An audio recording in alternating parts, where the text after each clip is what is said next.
साहब या बयानात अचनि था पर उनमें क्लियर का बि शइ कोन्हे। उहो इहो ॻाल्हि थो करे त बाबा मां CM साहिब खां पुछियुमि साईं कि जेके तव्हां कटौती या उहो कटौती असां कटौती जी ॻाल्हि कोन्हे 4-5-6 मुतालबा आहिनि जिन ते उहे ॻाल्हाइनि ई कोन था।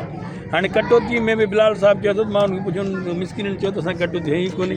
एतिरो वॾो कूड़ जे सॼी सिंध सरापा आहे जा सॼे घर में हर घर में यकीन जिते एम्प्लॉई आहे त रोज़गार आहे त असां जंहिं माण्हू खे लख रुपए मिले पियो 40,000 खणे उनजो बाक़ी ज़िंदगी कीअं गुज़रे। सिधी सी ॻाल्हि आहे या त पिने या कर्ज़ु खणे। कर्ज़ु खणण बि अहिड़े क़िस्म अज़ाब आहे जेको 4 ॾींहं पोइ मरंदो 4 ॾींहं अॻु मरी वेंदो।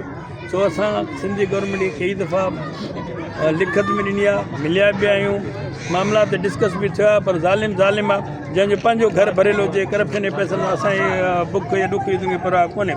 सिंध एजुकेशन अलायंस जे सॾ ते असांजी 6 तारीख़ ते वरी धरणो आहे कराची में।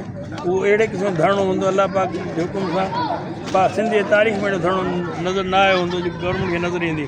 छो जो गवर्नमेंट जेके पंहिंजे अवामी सॾाए अवामी ख़ुदि हाणे फिरी करे मां चयो दहशतगर्द चऊं बि उहो ठहे थो। कंहिंजे घर ते धाड़ो कंहिंजे मुआशी मामलनि ते धाड़ो धाड़ेल खे मुंहुं ॾियण लाइ असां कराची वञूं पिया। 6 तारीख़ ते अलाह पाक उम्मीद आहे धाड़ेल खे गिरफ़्तार करे पंहिंजा मुतालबा मना मोटींदासीं।